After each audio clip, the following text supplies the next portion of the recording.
Hi there. Thanks so much for sticking around here on Aging and Awesome. We have a familiar face with us tonight, Tara Jorgensen with the Trustmasters. Tara, you know, you guys do trusts, and the importance of those cannot be stressed enough, because I'm sure you've seen families that come to you after the fact in trouble, and that's never a good conversation. My first question for you is about distributing assets, which is something families fight about. What does that look like when you have a trust? So when you have a trust, you can come to Trustmasters and we sit down and talk with you for free for an hour. A lot of times, distributing assets in a trust is one of the most difficult decisions that people make.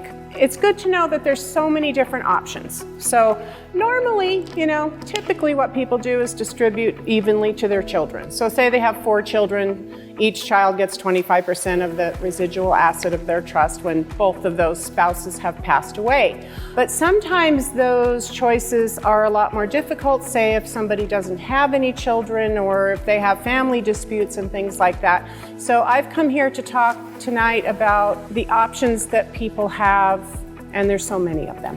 What does the wording look like in a trust typically? This is the house, this is the car, this is the... That would be called per stirpes. That's the legal definition of per stirpes, means to distribute assets evenly among a group of people. But you can also distribute assets unevenly among a group of people. So say you had percentages, I'm going to give this person 50% and this person 20% and this person 30%. So that's an option as well. Also in trust, you can give away things that are valuable or sentimental to you through the trust document. And so that's actually listed in the language of the trust what those items might be. You can also give away a house to someone, which is really wonderful. If someone or if a couple passes away, that house is typically sold and distributed, but you can also give a house to someone. There's just so many options. Another important way that people distribute assets is to charity. That I think is a lovely thing. They can just say part of my estate would go to charity, and some people give their entire everything to charity. The point is that it can be done in advance, yes, with your wishes in writing, so there is no dispute on what you wanted. That's the point of the trust, right? Exactly. So it's in writing, it's in legal documents and legal language, and it really does dispel family disputes and things like that. So having a trust is just so important.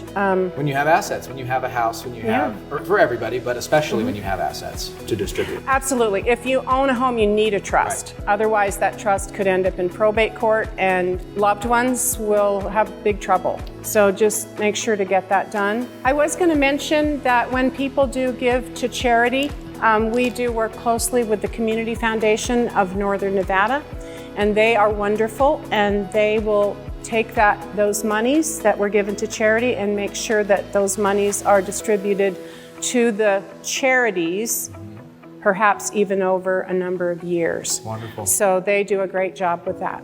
Well, thank you so much, Tara, for coming on the show. If you'd like to reach out to the Trustmasters, you can do so by calling the number on your screen or visiting trustmasters.com. Excellent. Tara, thank you, Kai. Thank you.